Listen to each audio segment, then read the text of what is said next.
ईश्वर का बंधन एक ही जगह है। न धन से, न तुम्हारे मान से, और बड़ी बड़ी तपस्याओं से भी तुम्हारे बस में नहीं आने वाला है। कितनी तपस्या करोगे? तपस्या तो हिरण्यकश्यपु ने की थी कि शरीर में दीमक लग गया था, फिर भी मौत मिला उसको। रावण कितना बड़ा तपस्वी था।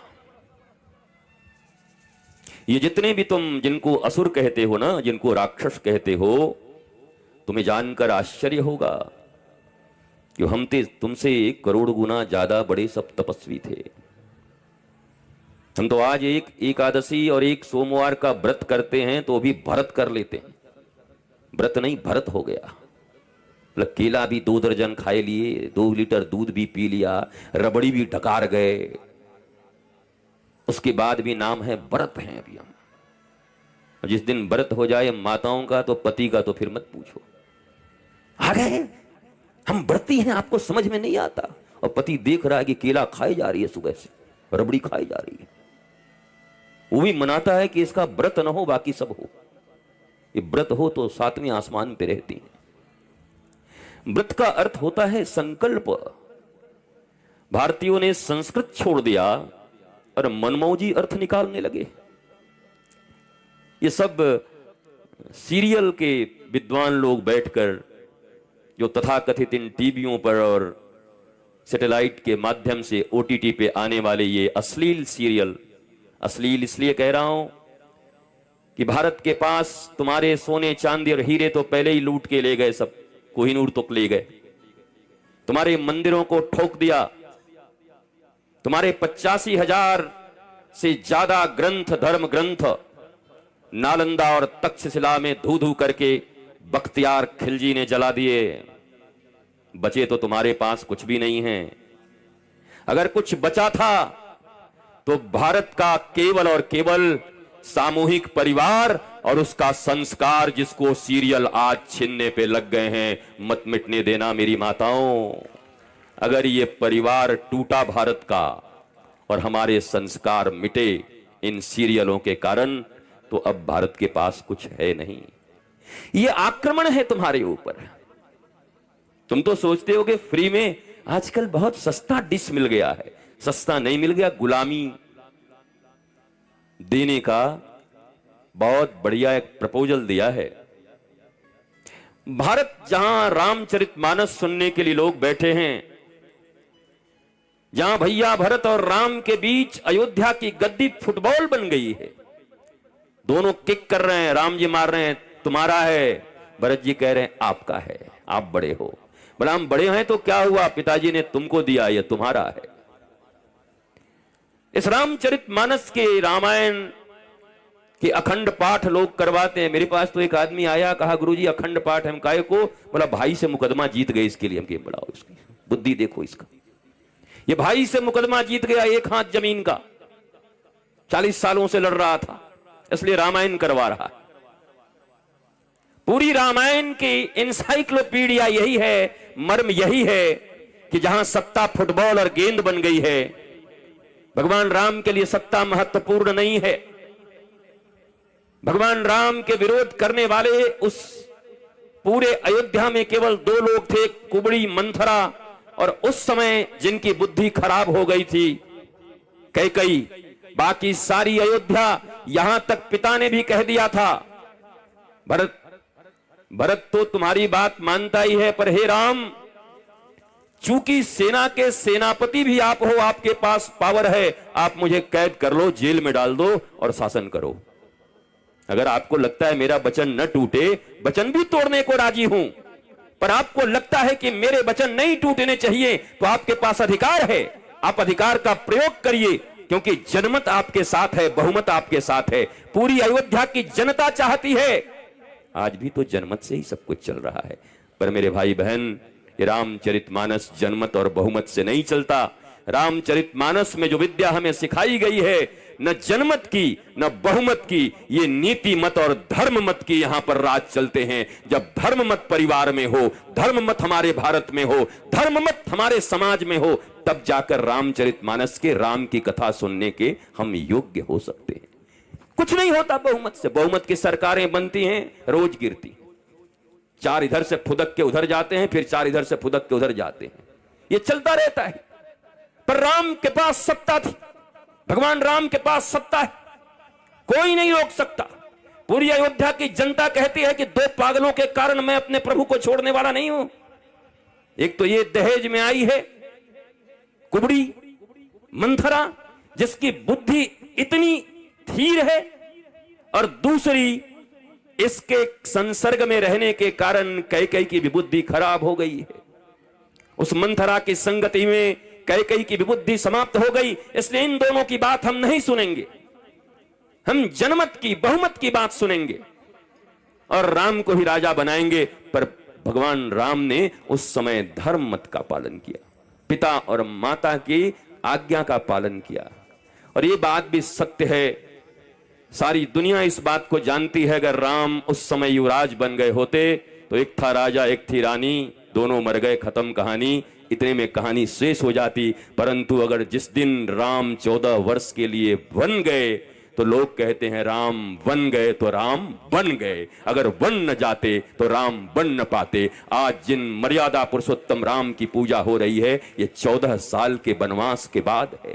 नहीं तो एक युवराज थे, साधारण से युवराज, ऐसे राजा, ऐसे प्रिंस, ऐसे प्रिंसेस, ऐसे क्राउन, ऐसे चार्ल्स प्रिंस न जाने कहां कहां पूरी दुनिया में भटकते फिरते हैं।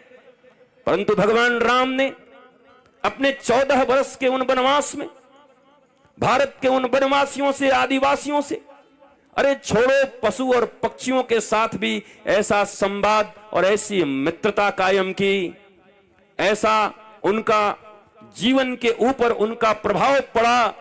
वो चाहते न जनकपुर से कोई सेना मंगवाई, अरे चलो एक बार वनवास चले गए थे, लेकिन अचानक जब उनके ऊपर विपदा आ गई, माता सीता का हरण हो गया, तब तो खबर भेजना था कि भाई देखो अब तो विपदा आ गई, अयोध्या, जनकपुर और चारों तरफ से सेना भेजो, रावण पर आक्रमण करना है। एक को नहीं खबर किया राम जी ने। राम पुरुषार्थी हैं, राम कृपालु हैं, राम दयालु हैं और राम मैनेजमेंट के सबसे बड़े गुरु हैं इस दुनिया में।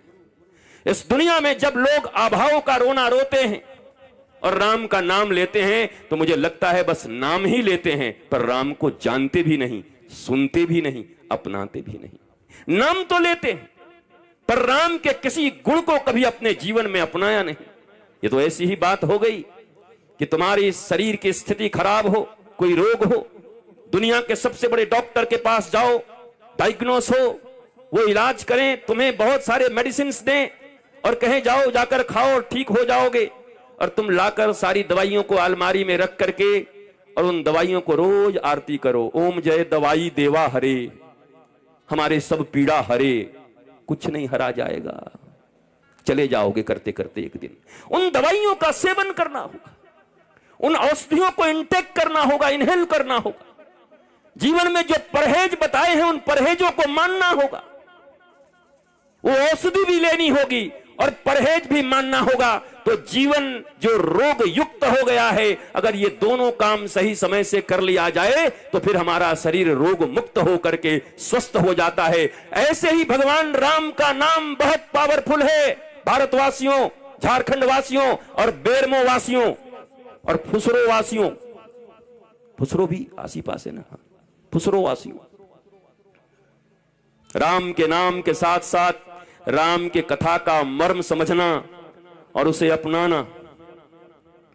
जीवन में जब ऐसे कोई परिस्थितियां खड़ी हों, आजकल तो हमने ऐसा सुना, हम अरुणाचल प्रदेश में एक भूतपूर्व सीएम आत्महत्या कर गए, बहुत पहले हार गए। तो एक व्यक्ति को टिकट नहीं मिला चुनाव का तो जहर खा लिया।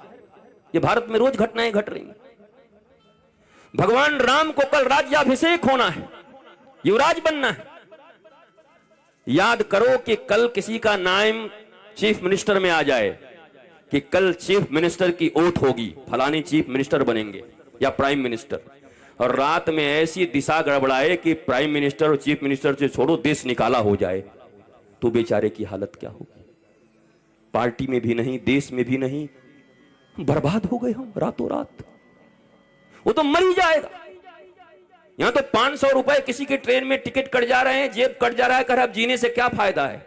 हम कि 500 और तेरे में कोई अंतर नहीं। तेरी किडनियां निकाल लूं तो 2 करोड़ में बिक जाएंगी, तो 5 रुपए का आदमी। आंख निकाल लूं तुम्हारा तो पता नहीं 2 करोड़ में ले लेंगे लोग। तुम्हारे लीवर का ट्रांसप्लांट करवा दूं तो तुम्हें कई करोड़ मिल जाएं। तुम्हारे शरीर की कीमत परमात्मा ने जो ये शरीर दिया है, कबीर कहते हैं हरि कृपा तब जानिए जब दीन मनुज अवतार, और गुरु कृपा तब जानिए जब छुड़ा देवे ये मिथ्या संसार। जब वो ज्ञान दे करके झूठे संसार को छुड़ा करके हरि का सच्चा संसार पकड़ा दें, सच्चिदानंद भगवान के चरणों में ला दें, तुम्हारे जीवन परिवार और समाज में आनंद ले दें, तब समझना गुरु की कृपा हो गई। गुरु की कृपा मत ये समझो हरि की कृपा से शरीर मिला है, पर यह शरीर आनंदित रहे, मन प्रसन्न रहे, यह गुरु के कृपा के बिना संभव नहीं है। अगर ऐसा होता तो भगवान राम और कृष्ण मनुष्य के रूप में जब इस पृथ्वी पर आते तो उन्हें गुरु ग्रहण करने की जरूरत नहीं पड़ती, जरूरत नहीं थी। वो भगवान ही इज ऑलमाइटी, सर्वज्ञ हैं। भगवान को गुरु की क्या जरूरत है। कृष्णम वंदे जगत गुरुम, कृष्ण ही जगत गुरु हैं। रामो विग्रहवान धर्मा, राम चलते फिरते धर्म हैं, उन्हें गुरु की क्या जरूरत थी। परंतु वो मनुष्य के रूप में आए हैं। वो जानते हैं कि मैं मनुष्य के रूप में आया हूं, अगर मनुष्योचित आचरण नहीं करूंगा तो कल कोई मेरी बात को सुनेगा नहीं, कोई मानेगा नहीं। इसलिए भगवान राम के विषय में, कल तो पिताजी के विषय में आपने सुना, दशरथ जी के विषय में कि गुरु गृह गयौ तुरत महिपाला, और राम जी के लिए क्या है, गुरु गृह गयौ पढ़न रघुराई, अल्प काल विद्या सब पाई। अरे बिठा दो भैया, बाद में प्रणाम करवा लेना महाराज, पहले कथा सुनवा दो बहू को, प्रणाम तो बाद में भी हो जाएगा। हाँ, बैठ लो, कथा में बस चुपचाप सुनते हैं, कोई प्रणाम नहीं, परिणाम ठीक नहीं हो जाएगा। बैठ जाओ, बैठो शांति से एक जगह पर। यहां रिश्तेदारी निभाने मत आओ, यहां आओ तो कथा सुनने आओ। भगवान राम के प्रति प्रेम हो, सुनो। वो बिटिया या आप भी हो, आपको आशीर्वाद तभी मिलेगा जब राम के कथा में आपकी भावना जमेगी, क्योंकि तुम्हारे प्रणाम से वो माताएं भी डिस्टर्ब होंगी जो सुन रही हैं, क्योंकि प्रणाम तो सबको अच्छा लगता है। सोचेंगे अच्छा आया आशीर्वाद, जियो जियो जियो जियो, खूब स्वस्थ रहो, खुशी रहो। माता खुद ही खुश नहीं है, दूसरे को आशीर्वाद दे रही है, सुखी रहो। सुख तो तभी मिलेगा जब धर्म को आप्यायन करोगे, धर्म को अपनाओगे। ये छोटी छोटी बात कठोरता से मैं कहता हूं, तुम कभी बुरा मत मानना, मानोगे तो आदमी बन जाओगे। अगर बुरा मान गए तो आदमी बन जाओगे। मैंने कल भी कहा था, जो बातें कठोर हो उसको ले लेना, नीम की तरह जो कड़वा हो, और जो मीठा मीठा लगे कहना कि शुगर कराने आया है, इसको नहीं खाना मुझे, वो मत लेना। कड़वी बातें ही तुम्हारे जीवन में, तुम्हारे जीवन को बार बार दुखी होने से बचा लेंगी आगे चलकर। माता सती ने यही तो किया था। भगवान शंकर ज्ञान स्वरूप हैं, वो जगदम्बा हैं, पराम्बा हैं सती। वो कभी भी कथा का अपमान नहीं कर सकती, पर ये लीला रची गई है। भगवान की कोई भी लीला देख करके भगवान और भगवती पर या भगवान के भक्तों पर कभी आरोप मत लगाना। बाली को ऐसे कैसे मार दिया, वहां ऐसे कैसे चले गए, वहां ये कैसे बद हो गया, ये नहीं होना चाहिए था, और सीता जी को कैसे छोड़ दिया। ये सब मूर्खों की भाषा है। ये 150 मूर्ख पैदा हो गए हैं भारत और दुनिया में, सब प्रश्न करते रहते हैं। तुम प्रश्न करने के लिए नहीं आए हो। भगवान राम के चरित्र से जो बातें तुम अपना करके अपने जीवन में शांति, प्रेम और आनंद को उपलब्ध कर सकते हो, भगवान राम से जो शौर्य सीख सकते हो, जो वीरता सीख सकते हो, जो धैर्य सीख सकते हो, सत्ता के प्रति निर्ममता सीख सकते हो, कोई मोह नहीं है उनके जीवन में, ये सीखने के लिए राम कथा सुनने आते हो। राम की मीमांसा करने, और राम जी कोई कटघरे में खड़े नहीं है, तुम जज नहीं हो जो उनका फैसला करने तुम आते हो। पर ऐसा लगता है जैसे राम जी कोई कटघरे में खड़े हैं और सीता जी और ये जज बने हैं, ये फैसला देंगे कि सीता को क्यों छोड़ दिया। उनकी पत्नी, उनको पत्नी की कोई कष्ट नहीं, तुमको काय को कष्ट हो रहा है। भगवान राम चाहते हैं कि रघुवंश के बच्चे जब जन्म ले, हमारे जब बालक इस पृथ्वी पर आए, तो जिस अयोध्या में आप कहते हैं अयोध्या बड़ी अच्छी नगरी है क्योंकि राम आए हैं, पर लंका में शायद सीता जी का उतना अपमान कभी नहीं हुआ।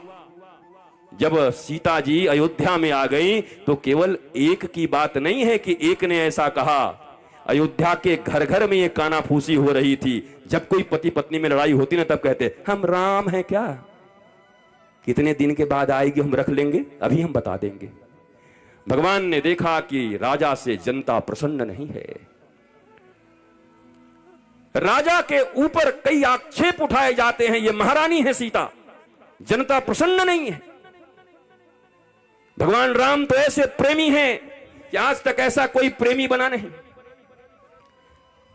जिन ताजमहल को तुम प्रेम का निशानी मानते हो और कहीं से खड़े होकर के 32 रुपए में एक ताजमहल ऐसे खड़े करके आई लव यू आंखें दे दिए, ताजमहल, वो ताजमहल जिसको बनाने वाले मजदूरों के हाथ काट दिए गए, जिन्होंने बनाए उनके हाथ काट दिए उसने।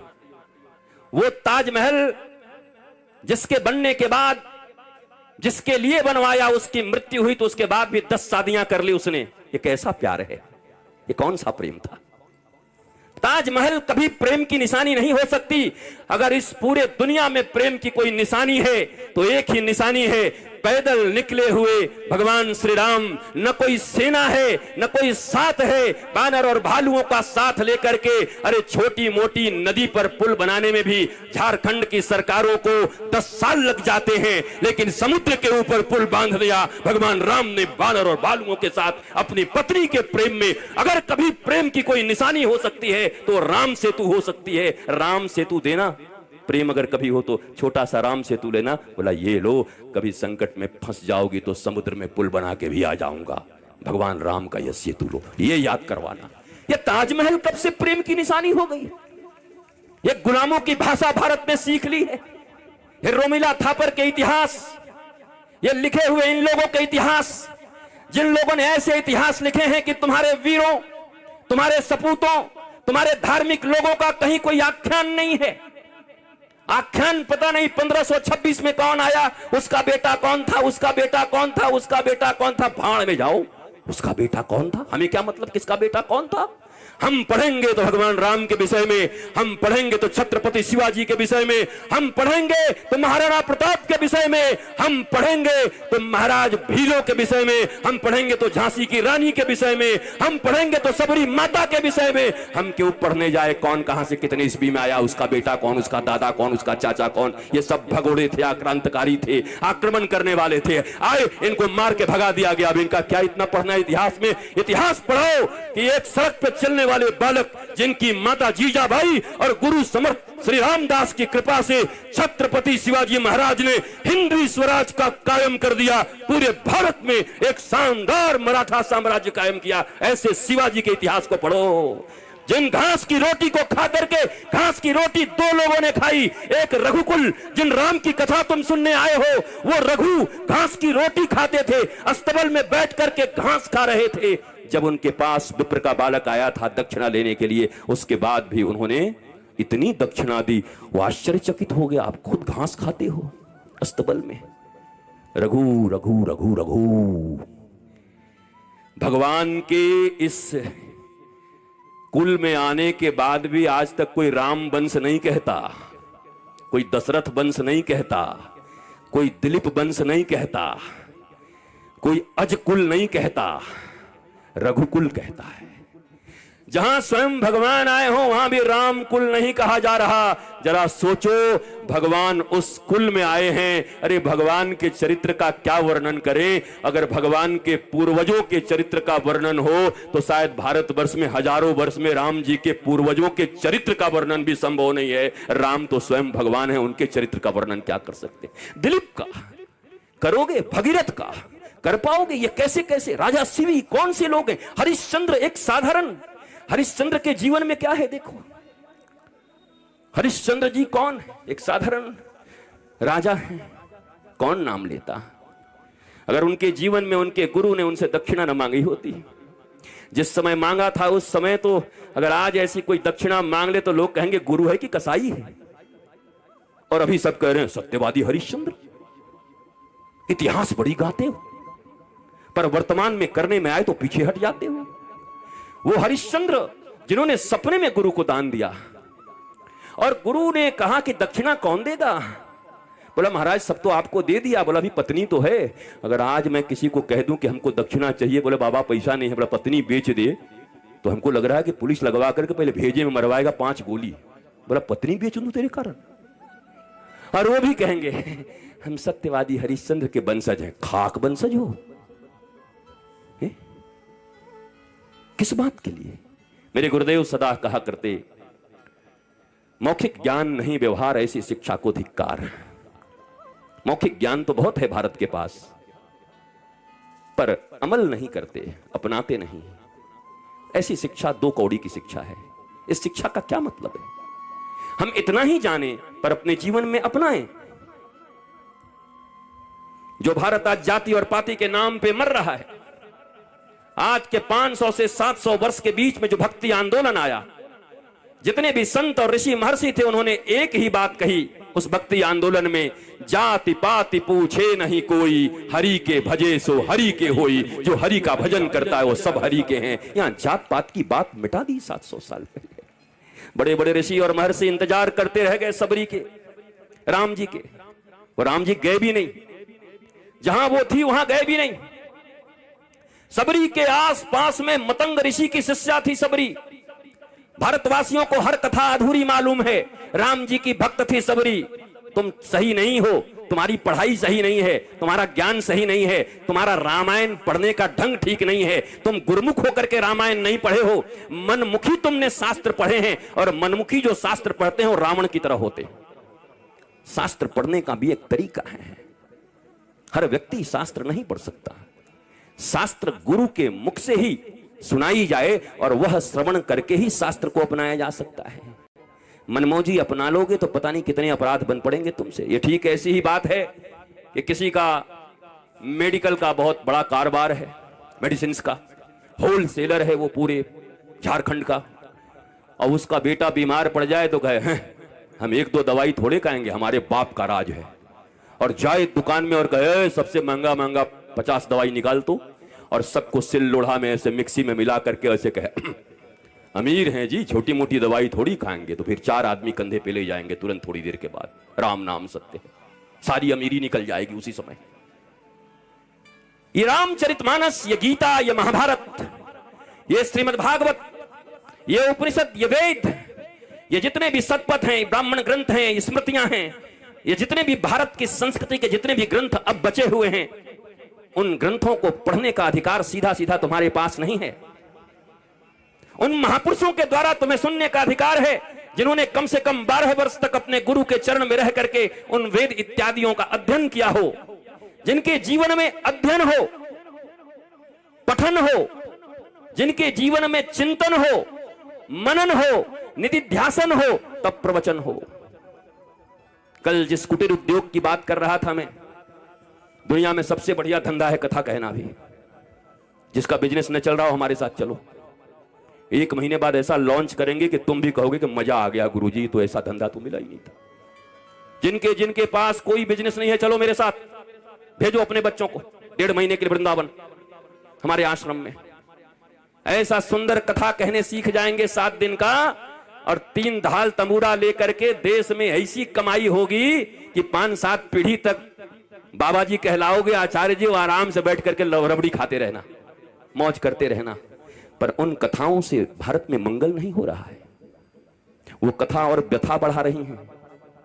वो कथा जो तुम्हारे जीवन की व्यथा को और समाज की व्यथा को हर ले, वो कथा जो तुम्हारे भारत की गुलामी की व्यथा जो अभी भी तुम्हारे ऊपर हावी है उसे हर ले। कहां है वो कथाएं? कहां है वो मीमांसा? कहां है वो धर्म का मर्म? कहां है वो प्रबुद्ध प्रतिबोध से युक्त महापुरुष लोग? कहां है वो ज्ञानी और गुणीजन लोग जो भारत को जगाने आए हैं, जो मानवता को जगाने आए हैं, जो वसुधैव कुटुंबकम की स्थिरता को इस पूरे विश्व में स्थित करने के लिए आए हुए हैं? कहां ऐसे महापुरुष? लोग पूछते हैं आपने ये प्रोफेशन कब से चुना? ये प्रोफेशन कथा का प्रोफेशन कब से चुना? कथा कोई प्रोफेशन? गुरु शिष्य परंपरा का बोध नहीं है। वर्षों तक गुरु पढ़ाते थे और जाते समय शिष्य एक लौकी दे के चला जाता था। 12 वर्ष तक पढ़ते थे और इतने बड़ी एक लौकी दे करके गुरुजी को, गुरुजी बड़े प्रसन्न, जाओ जाओ जाओ आनंदित रहो। 12 वर्ष की ये फीस होती थी गुरु के पास। भगवान राम भी पृथ्वी पर आए तो तुम्हारे बच्चों की तरह ट्यूशन नहीं लगवाए गए। तुम्हारे पास तो 2 पैसे हो जाएं तो टीचर को घर पे बुलवा करके नौकरों की तरह व्यवहार करते हो। हालांकि वो टीचर कभी गुरु नहीं हो सकते। गुरु और टीचर में बड़ा अंतर है, ध्यान से सुनो भारतवासियों। द्रोणाचार्य टीचर थे इसलिए मारे गए, गुरु नहीं थे। राज सत्ता से जुड़े हुए थे, धर्म के प्रति आस्था नहीं थी। उन्होंने कहा कि चूंकि मैं हस्तिनापुर की गद्दी से जुड़ा हुआ हूं, इसलिए हस्तिनापुर की गद्दी पर जो बैठेगा उसका सहयोग करना मेरा धर्म है। ये कैसा धर्म है? ये कौन सा धर्म है? कृष्ण एक तरफ खड़े हैं, अन्याय एक तरफ खड़ा है, और आप सिर्फ इसलिए अन्याय दुर्योधन और अंधे धृतराष्ट्र के साथ खड़े हो गए क्योंकि वहां से आपकी सैलरी बन के आती है, इसलिए आप धर्म और भगवान के विरुद्ध भी खड़े हो गए। उसके बाद भी कहते हैं हम गुरु हैं। ये कैसी गुरुता है? इसलिए द्रोणाचार्य को भगवान ने कहा युधिष्ठिर को कि जाके झूठ बोल और मरवा उसको। युधिष्ठिर ने कहा और कोई नहीं मिला था, हम सत्यवादी, हम ही झूठ बोले, दूसरे से बुलवाओ महाराज। बोला नहीं, हम ऐसे ऐसे से बुलवाते। तेरे कोई बड़ा अहंकार हो गया है, मैं धर्मराज हूं, सत्यवादी हूं, तू ही बोल जा करके। धर्म की सही परिभाषा तुझे सिखाऊंगा, नहीं तो केवल बातों का धर्म हो जाएगा कि सच बोलना है। तुम सच बोलो, झूठ बोलो, लाल को नीला बोलो, नीला को पीला बोलो, कोई फर्क नहीं पड़ता। तुम्हारे बोलने से बस धर्म की स्थापना होनी चाहिए। जिस बात से और जिस कर्म से धर्म की स्थापना हो वही सत्य है, बाकी सब मिथ्या है, बाकी सब झूठ है। इसलिए श्री कृष्ण ने डंके की चोट पर कहा जाओ जाकर के बोलो अश्वत्थामा हतो। मारा गया तेरा बेटा, और जैसे ही वो झुकेगा उसको भी टपका देना फिर। और टपका दिया द्रोणाचार्य को, मार दिया द्रोणाचार्य को। भारतीयों को यह समझना चाहिए, भारतवर्ष के विद्वान, भारतवर्ष के विद्यार्थी, मेरे प्यारे बच्चों, तुम्हारे मन में कभी यह भावना क्यों नहीं आती कि आखिर एक तरफ भगवान और एक तरफ गुरु क्यों खड़े हैं? क्यों भगवान गुरु के विरुद्ध खड़े हैं? क्यों द्रोणाचार्य का वध करवा दिया भगवान ने? यह प्रश्न तुम्हारे मन में क्यों नहीं आता? और इन प्रश्नों के उत्तर कथाओं के माध्यम से क्यों नहीं दिए जाते? भारतीय धर्म का विश्लेषण और विवेचना सत्य के आधार पर क्यों नहीं हो रहा? ये कोई कथाएं नहीं है 7 दिन की कि 7 दिन तक कथा सुने, शंख बजाए, चूरन खाया, केला खाया और निकल गए जय जयकार करते हुए। न सत्य है न नारायण है जिंदगी में, पर सत्यनारायण की कथा चल रही है।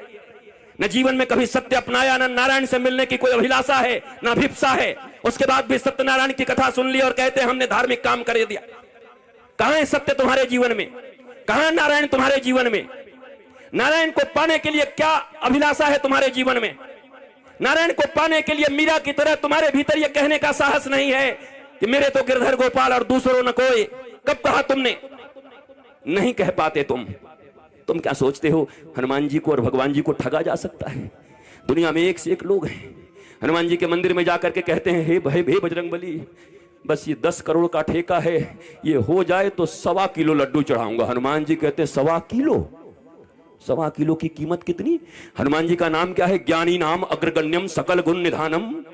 ज्ञानियों में अग्रगण्य, IQ जिनका इतना तेज है, आज तक दुनिया में इतना कोई ज्ञानी नहीं हुआ। और तुम्हारे जैसे बुद्धू जाकर के हनुमान जी को बुद्धू बना रहे हैं। तुम जाकर के हनुमान जी के सामने खड़ा होकर के कह रहे हो कि 10 करोड़ का ठेका दिलवा दो तो तुम्हें 11 किलो लड्डू चढ़ा देंगे। हनुमान जी ने कैलकुलेटर के बिना ही जोड़ लिया, 11 किलो लड्डू 1000 रुपए भी मिलेगा तो 11,000, और इसको चाहिए 10 करोड़, और वो भी उधार। कह रहा हो जाएगा तब चढ़ाएंगे। सरकारी ऑफिसों में जाकर के तुम्हारे जूते और चप्पल घिस जा रहे हैं। बड़े बाबुओं और छोटे बाबुओं को पैसे दे करके एडवांस घूस देने के बाद भी काम नहीं हो रहा, और हनुमान जी के मंदिर में जाकर के कह रहे हैं कि तुम ये काम कर दो 5 करोड़ का, तब तुमको 11 किलो लड्डू चढ़ाएंगे। कहां गई भारतवासियों तुम्हारी बुद्धि, तुम्हारी प्रज्ञा? कहां है तुम्हारे में दिमाग? कहां है तुम्हारे बुद्धि? कहां है तुम्हारे विवेक? कहां है तुम्हारी विपश्यना? कौन से ज्ञानी हो तुम? कहां से ज्ञान हरण किया है तुमने? कौन गुरु ने पढ़ाया है तुमको? यह प्रश्न है तुम्हारे ऊपर। हो सकता है तुम एकेडमिक क्वालिफिकेशन में बड़े ऊंचे हो, आईएएस हो, आईपीएस हो सकता है तुम डॉक्टर हो, इंजीनियर हो। यही से तुम्हारे झारखंड है और बिहार में बक्सर में एक डीएम थे, उन डीएम का नाम था पांडे जी। पूरे जिले के तनाव नियंत्रण का जिम्मा उनके ऊपर था। परिवार में एक छोटी सी लड़ाई हो गई, उसको हैंडल न कर पाए, तनाव हो गया और गाजियाबाद में जाकर के ट्रेन के नीचे आत्महत्या कर लिया उन्होंने। आईएएस, इंडियन एडमिनिस्ट्रेटिव सर्विस, भारतीय प्रशासनिक सेवा। आज के दुनिया में किसी का बच्चा अगर आईएएस बन जाए तो छाती चौड़ी करके चलता है। आईएएस बन गए, घर में छोटा सा युद्ध होगा, छोटी सी बात, हैंडल नहीं कर पाए तनाव को, क्योंकि जीविका की विद्या दी होगी घर वालों ने, पर जीवन का विद्या नहीं दिया होगा। ध्यान से सुनो बेरमो और फूसरो वासियों, ध्यान से सुनो मेरे झारखंड के बच्चों, मेरी प्यारी माताओं। इस दुनिया में शिक्षा दो प्रकार की होती है। एक जीविका की विद्या होती है, जब अपने बच्चे का नाम लिखवाने किसी स्कूल में जाना, चूंकि अभी भारतवर्ष में सनातनी बोर्ड नहीं बना है, सनातन विश्वविद्यालय नहीं बना है, तुम्हारे पास कोई ऐसी चीज नहीं कि तुम अपने बच्चों को जाकर के सनातन विद्या का पढ़ाई दे सको। मैकोले की विद्या पढ़ने के लिए तुम बाध्य हो। 75 साल की आजादी के बाद भी तुम्हारे पास कोई अपनी विद्या, कोई अपनी संस्कृति नहीं है। अभी भी तुम अंग्रेजों की बनाई विद्या को पढ़ते हो। अभी भी तुम्हारे पुलिस एक्ट 1861 के हैं, जो अंग्रेजों ने भारतीयों के ऊपर आक्रमण करने के लिए और भारतीयों को दबाने के लिए बनाया था। तुम्हारे पास अपने नियम नहीं, तुम्हारे पास अपने कानून नहीं, तुम्हारे पास अपनी शिक्षा नहीं, कुछ भी नहीं है तुम्हारे पास अपना। अंग्रेजों के पिट्ठू हैं हम, सारी चीजें अंग्रेजों की बनाई हुई है। जब सनातन विद्यालय बन जाए, और जब तक नहीं बना है मेरी माताओं, जब अपने बच्चों का एडमिशन कराने जाना तो अपने बच्चे को कह देना कि बेटा ये जहां स्कूल है ना, जिस स्कूल में मैं तेरा एडमिशन करा रही हूं, यहां से तू पैसा कमाने सीख जाएगा, इससे ज्यादा कुछ नहीं सीखेगा, कमाने सीख जाएगा ज्यादा से ज्यादा। वैसे भी बेरोजगारी बढ़ गई है, पढ़ने के बाद भी रोजगार नहीं मिलेगा, लेकिन ज्यादा से ज्यादा क्या करोगे, हार्वर्ड से पढ़ करके आओ या बेरमो के सरकारी विद्यालय में पढ़ो। विद्या का, मैं इधर बैठे हुए जितने भी विद्वान लोग बैठे हुए हैं, एजुकेटेड लोग बैठे हुए हैं, लिटरेट बैठे हैं, उनसे पूछता हूं विद्या का उद्देश्य क्या है, एजुकेशन का उद्देश्य क्या है, किसके लिए अपने बच्चों को पढ़ाते हो? तुम खुद किस लिए पढ़े थे? किसके लिए? एम्प्लॉयमेंट के लिए, नथिंग एल्स। रोटी कपड़ा और मकान, एक दुकान, दो दुकान, 5 दुकान, 7 दुकान, उसके बाद सीधा श्मशान। यही है तुम्हारी जिंदगी। रोटी कपड़ा और मकान, 70 साल की जिंदगी में 1 से 5 दुकान किए और फिर 4 कंधों पर श्मशान चले गए। इसी के लिए पृथ्वी पर आए थे। सारी जिंदगी टेंशन, सारा जिंदगी दुख, सारा जिंदगी डिप्रेशन, सारा जिंदगी हाय हाय, सारी जिंदगी कर्ज, सारे जिंदगी रिश्तेदारों को मनाते रहे, एक दूसरे से नीचा देखने और दिखाने का काम चलता रहा, और उसके बाद एक दिन तुम्हारी मृत्यु आ गई। हमने सुना था कि मनुष्य का जीवन सबसे सार्थक होता है। दुर्लभो मानुषो देहि देहिनाम क्षणभंगुरः तत्रापि दुर्लभम मन्ये वैकुंठ प्रिय दर्शनम। ये दुनिया में सबसे ज्यादा का, सबसे अधिक, सबसे ज्यादा प्रभावशाली मानवीय जीवन है। क्या ये जीवन है? क्या इस जीवन के लिए मनुष्य को श्रेष्ठ बोला गया? ये कौन सी श्रेष्ठता है तुम्हारी? तुम चैन से सो नहीं सकते, तुम चैन से बैठ नहीं सकते, तुम पड़ोसियों का उत्थान नहीं देख सकते, तुम दुख को हैंडल नहीं कर सकते। राम जी के जैसा सत्ता चला जाए, उसके बाद भी जब माता कौशल्या पूछती हैं, राम तुमने सब काम कर लिया ना, सारी पूजाएं कर ली ना, कल मेरे बेटे का राज्याभिषेक होने वाला है, कल तो युवराज बनेगा। तो धीरे से राम जी कहते हैं, मां मेरे पिताजी इतने छोटे थोड़ी हैं। बोला क्या हुआ? मेरे पिताजी ने निर्णय किया है कि छोटे से राज्य अयोध्या का मुझे युवराज नहीं बनाएंगे। पिता दीन मोहि कानन राजू, उन्होंने मुझे बन का राजा बना दिया है, मुझे बन का विराट राजा बना दिया है। ये राम है। रातों रात सत्ता छिन गई, पर अपने पिता को कह रहे हैं, मेरे पिता ने मुझे बन का राजा बना दिया। मां अयोध्या छोटी है, मैं बड़ा हूं ना। तो कहा तू इतना छोटा राज्य संभालेगा, तू बन का राज संभाल जा। लाखों ऋषि महर्षि तेरा इंतजार कर रहे हैं, कई सबरी तुम्हारे लिए बैठी हैं, कई सुतीक्षण बैठे हैं, कई सरभंग बैठे हैं, कई जटायु तुम्हारे लिए बैठे हैं, कहीं सुग्रीव बैठा है बाली से लात खाए। जाओ सबका उद्धार करो। और इसलिए राम को वनवास दे दिया। पर तुम्हारे जीवन में ऐसी स्थिति आ जाए तो तुम्हारे बच्चे आत्महत्या कर लेते। नंबर कम आ जाए, अगर पिताजी ने कह दिया, माताजी ने, अगर तेरा 80% से कम आया, शर्मा जी के बेटा से अगर तेरा नंबर कम आया तो मैं जहर खा लूंगी। बच्चा देखता है नंबर तो आया 60%, घर आते आते सोचता है आखिर माता पिता ने कहा है हम जहर खा जाएंगे, वो क्यों मरेंगे, हम ही खा जाते हैं। इतना प्रेशर क्यों पढ़ने का? क्या पढ़ा रहे हो? मशीन बना रहे हो बच्चों को? गधों की तरह बोझ टांग दिया है यहां पर, क्या करोगे? 2 रोटियां ही तो कमाओगे ना, 2 कपड़े ही तो पहनोगे ना, इतने ही ना, किससे कुछ ज्यादा। रावण और राम की वृत्ति में क्या अंतर है? इतना ही तो है। रावण कहता है कि दुनिया में जितना भी सुंदर है वो सब मेरा होना चाहिए, सब मेरा है। राम जी कहते हैं जो मेरा है वो सबसे सुंदर है। यही राम और रावण के विचार में अंतर है। जो मेरा है वो सबसे सुंदर है, दुनिया का सब सुंदर मेरा करने में तो रावण बन जाओगे। इस वृत्ति का अंतर है। यही राम और रावण का युद्ध है। जो प्राप्त है वही पर्याप्त है, नहीं तो सर्वत्र दुख व्याप्त है। जो प्राप्त है वही पर्याप्त है। मेरे पास जो कुछ है वही है। परिश्रम करो, पुरुषार्थ करो, प्रार्थना करो, पर रो मत। वही है वही जो राम रचि राखा, को करे तर्क बढ़ा वही शाखा। इसका मतलब ये नहीं कि आलसी बन जाओ। अगर मैं भी ये कह के पड़ा होता कि राम जी का कथा होगा तो राम जी कराएंगे, तो क्या राम जी हमारे घर में एरोप्लेन घुसा देते? एयर इंडिया को क्या करते? हमें आना पड़ा, हमें निकलना पड़ा वृंदावन से आकर के दिल्ली आना पड़ा। दिल्ली से हमें फ्लाइट लेनी पड़ी, फ्लाइट से आकर के रांची लेना पड़ा। रांची से 2.5-3 घंटे में हम और अन्नू बैठ करके साथ साथ में यहां तक पहुंचे। तब जाकर के बेरमो फूसरो पहुंचे। यहां घाटी ऐसी ऐसी, पूरा झारखंड। हम तो चैतन्य महाप्रभु को याद करते आ रहे थे कि हे महाप्रभु हरे राम हरे कृष्ण हरे राम हरे कृष्ण। पूरा पूरा हरियाली चारों तरफ थी, अच्छा था। आए, यहां भी आनंद आया, आपको देख करके आनंद आया। याद रखो, कहते तो सभी हैं पर विश्वास रखो, दोनों भुजा उठा के कहता हूं, मेरे लिए बस एक ही आह्लाद है, न कोई चढ़ावा न कोई सामान, बस हृदय से आकर के बैठ करके राम का गुणगान सुन लो, यही मेरी दक्षिणा है। अगर तुम्हारे मुख से राम और कृष्ण के नाम निकलने लगे, तुम्हारे बच्चे अगर शिवाजी और छत्रपति महाराणा प्रताप इत्यादि की तरह होने लगे, विवेकानंद होने लगे, तो मेरी दक्षिणा मुझे मिल गई है। इससे ज्यादा क्या चाहिए? कपड़े भी हैं, गाड़ियां भी हैं, आश्रम भी हैं, बहुत कुछ है। अब क्या करूंगा? मैं अकेला हूं। अकेला नहीं हूं, मेरे साथ 8 अरब लोग हैं।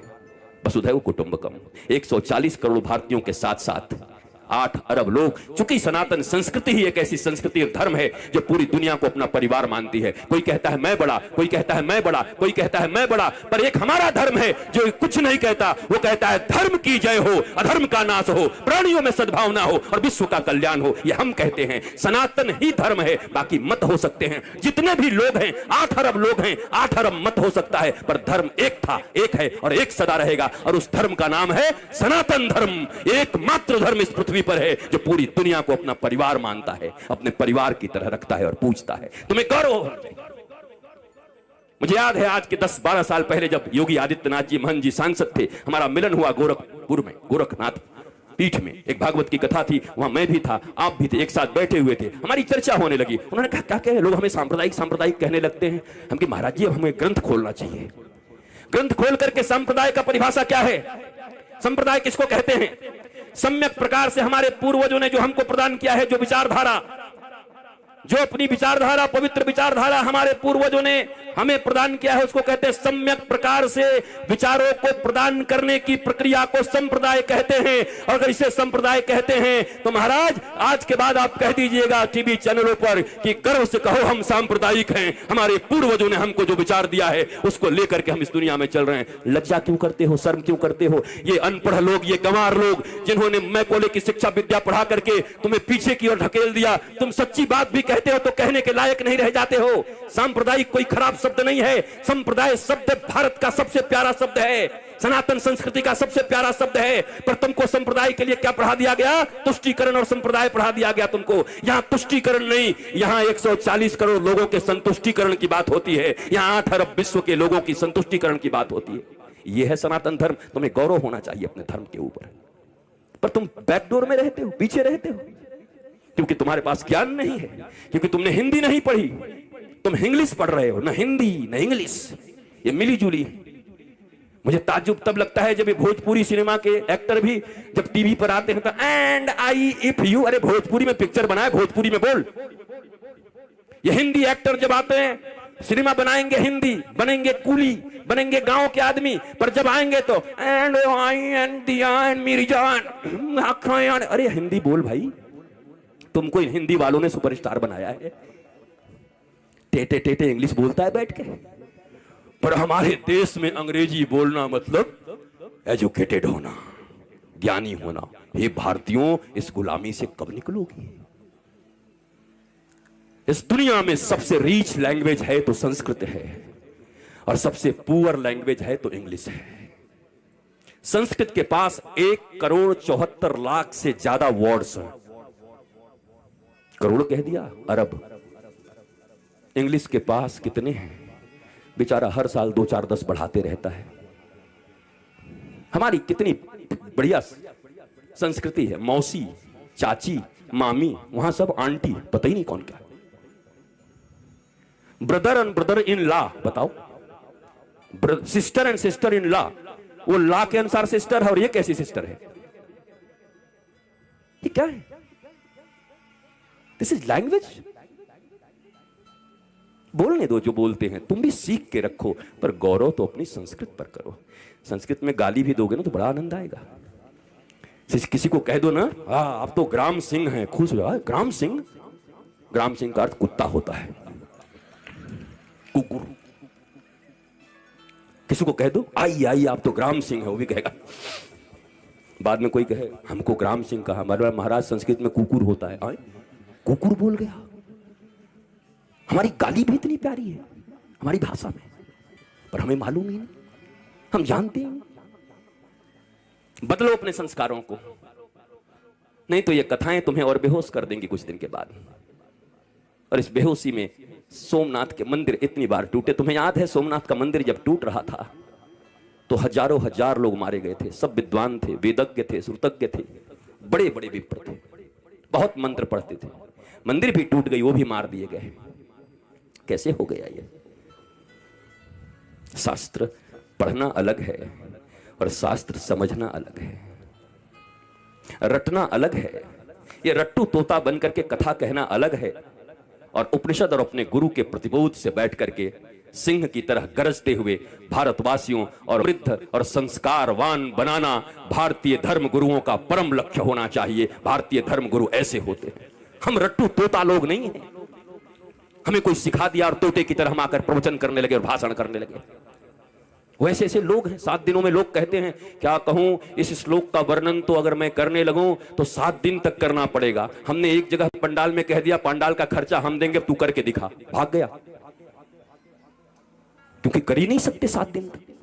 पर ये रट लिया है, सिखाया जाता है कैसे बोलिएगा कि अभी समयाभाव के कारण इस श्लोक की चर्चा तो मैं 15 दिन तक कर सकता हूं, लेकिन आइए समयाभाव के कारण आगे बढ़ते हैं। मैंने कहा पंडाल का खर्चा, माइक का खर्चा और आपका भी खर्चा मैं दे रहा हूं, आपको इसी श्लोक पर बोलना है। मैंने सुना, दूसरे दिन सुबह निकल गए कि कहां से इसका विवेचना करूं, कैसे करूं।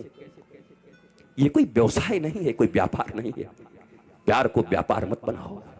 धर्म प्यार है, धर्म प्रीति है, धर्म से डरते नहीं हैं, धर्म प्रेम वर्धित करता है। भक्ति और विभक्ति 2 चीजें होती हैं। भक्त बनने आए हो, विभक्त का अर्थ होता है अलग होना भगवान से, और भक्त का अर्थ होता है जुड़ जाना। इस बाजारवाद की दुनिया में हर जगह बस सामान की तरह हम बिक रहे हैं। रोज तुम्हें लुभाया जा रहा है, पूरा बाजार चुंबक हो गया है, तुम सड़े हुए लोहे हो गए हो, सब कुछ उसी में छीना जा रहा है। कमाल हो गया। बरसों से हमारी रक्षाबंधन की कितनी सुंदर परंपरा चली आ रही है, और उस परंपरा में आज क्या होता है, फलाना डायमंड दो, इस रक्षाबंधन पर अपनी बहन को उपहार दो। बताओ वो भाई क्या करेगा जो खेतों में काम करता है?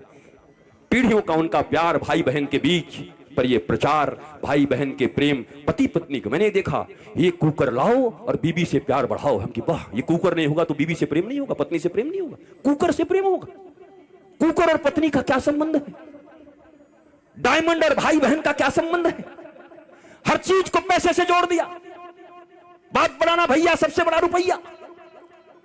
कहीं रिश्ते नहीं रह गए, गांव नहीं रह गए।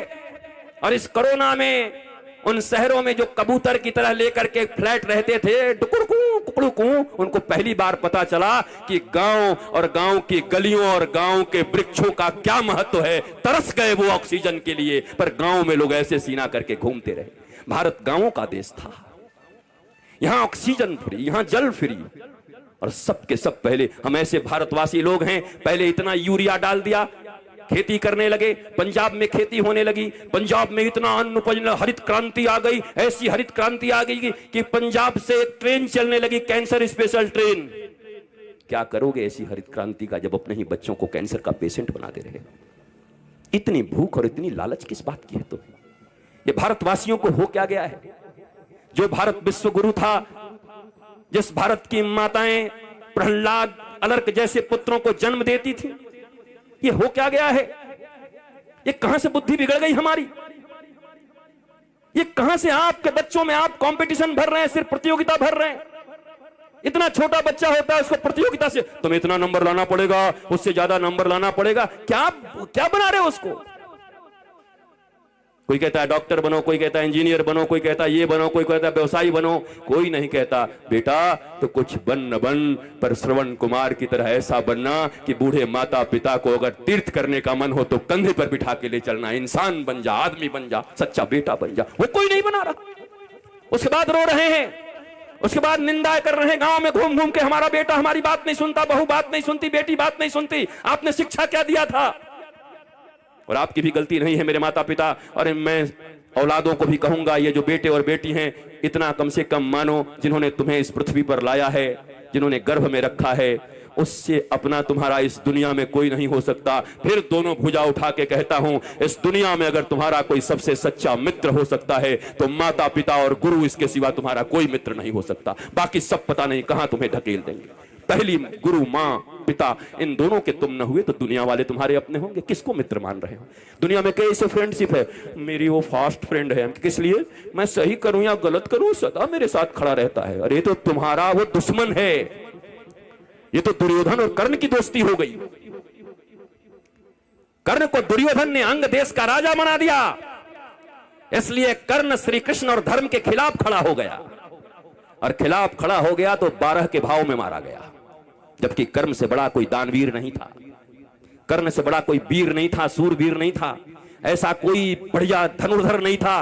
पर धर्म और भगवान के खिलाफ खड़े हो गए तो तुम्हारी कोई धनुर्धारिता काम नहीं करेगी। धर्मो रक्षति रक्षितः, जो धर्म की रक्षा करता है धर्म उसकी रक्षा करता है। परंतु हमारे मित्र ने हमको पैसा दे दिया तो हम भगवान के खिलाफ भी खड़े हो जाएंगे। यही तो कर्ण ने किया। गांधारी को कहते हैं वो पतिव्रता थी। कैसी पतिव्रता थी वो? पति अंधा था। पतिव्रता का अर्थ होता है अंधे पति को अपनी दोनों आंखों से वो दिखाती, हर चीज बताती, पति की आंख बन जाती, तब पतिव्रता कहता। पति तो पहले से अंधा था, वो भी पट्टी बांध करके दुर्योधन अन्याय पे अन्याय करता रहा, पर धृतराष्ट्र की तरह गांधारी भी आंख बंद करके बैठी थी। वो कैसी पतिव्रता हो सकती हैं? और अगर पतिव्रता थी तो अपने 99 पुत्रों में से एक को क्यों नहीं बचा सकी? अगर इतनी ही पतिव्रता थी तो उनका आशीर्वाद उनके पुत्रों को क्यों नहीं मिला? क्यों मारे गए सबके सब? कुरुक्षेत्र के मैदान में रक्त रंजित होकर के क्यों पड़े रहे सब? क्योंकि धर्म नहीं अपनाया। पतिव्रता ये नहीं होता। अगर पिता नहीं समझ पा रहे हैं तो मां का यह कर्तव्य है कि अपने बच्चों को कुपथ से जाने से रोके। नहीं नहीं नहीं, इट्स नॉट गुड, मत जाओ इधर, ये ठीक नहीं है। तुम्हें धर्म पथ पर चलना है मेरे बेटे, तुम धर्म पथ पर चलो। पर हम सब बस एक ही चीज सिखा रहे हैं, बढ़िया कमाना। 2 घरों में शादियां लगती हैं तो पूछते हैं बेटा कहाँ है? बोला वो CDPO वहां पर ऐसा है। अच्छा कितना है? बोला ऐसे तो 1 लाख का है सैलरी, बाकी ये वाला ऊपर से ऊपर की काफी है। ये ऊपर का क्या होता है जी? मैं पूछता हूं भारतवासियों आपसे, ये ऊपर का क्या होता है? और जितनों को देखो चाय दुकान में, भ्रष्टाचार बड़ा बढ़ गया। तुम्हारा बेटा भ्रष्टाचार कर रहा है कि कोई और कर रहा है? तुम्हारे बेटे बड़े बाबू बन जाएं तो भ्रष्टाचार कर रहे हैं कि कोई और कर रहा है? भ्रष्टाचार तो भारतवासियों के रगों में घुस गया है, क्योंकि माता पिता ने भी मान्यता दे दी और धर्म के लोगों ने भी मान्यता दे दिया। हमारे जैसे धर्मगुरु भी कहते हैं जितना पाप करना है करो, जितना माल कमाना करो, 10% हमको दे देना, दान दे देना, तुम्हारा सब शुद्ध हो जाएगा। वाह भैया कमाल है। ऐसा धर्म तो मैं पहली बार पढ़ा, मुझे किसी शास्त्र में नहीं मिला। मैंने समस्त शास्त्रों के अध्ययन किए, पर कहीं ऐसा, अरे पुरुषार्थ करके ईमानदारी से धर्म युक्त कमाई का 10% अगर धर्म के लिए कर्म करते हो, खर्च करते हो, तो उसे शुभ माना गया है। लोगों का जेब काट करके बेचारे पानी तो बिस्लेरी का पीते हैं, पानी तो फिल्टर का पीते हैं, पर गरीबों का खून ऐसे ही पी जाते हैं, उसमें फिल्टर करने की जरूरत नहीं पड़ती इनको। ये कैसा धर्म है? ये कौन सा धर्म है? इसलिए तुम्हारे धर्म को पाखंड कहा जा रहा है आज, इसलिए तुम्हारे ऊपर लोग उंगलियां उठा रहे हैं और तुम कुतर्क करके जीतना चाहते हो। कैसे जीतोगे? जीत सदा सत्य की होती है। अगर तुम्हारे भीतर सत्य हो, अगर तुम्हारे भीतर साहस हो, अगर तुम्हारे भीतर सत्य पर चलने का और धर्म पर चलने का नियत हो, तो चाहे लोग कुछ भी कहें पर विजय तुम्हारी होगी, सत्यमेव जयते। पर तुम झूठे हो, मक्कार हो, तो तुम्हारी विजय कभी नहीं हो सकती। मेरे भारतवर्ष के लोगों, जगो। विवेकानंद ने कहा था, उत्तिष्ठत जागृत प्राप्य वरान्य निबोधता। उठो, जागो। उठ के जाग के क्या करो? ट्रेन लूटो। एक ने कहा उठो, सब उठ गए। जागो, बोला जाग गए। उठो, क्या बोला? ट्रेन लूटो, बैंक लूटो। कमाल आदमी है भाई।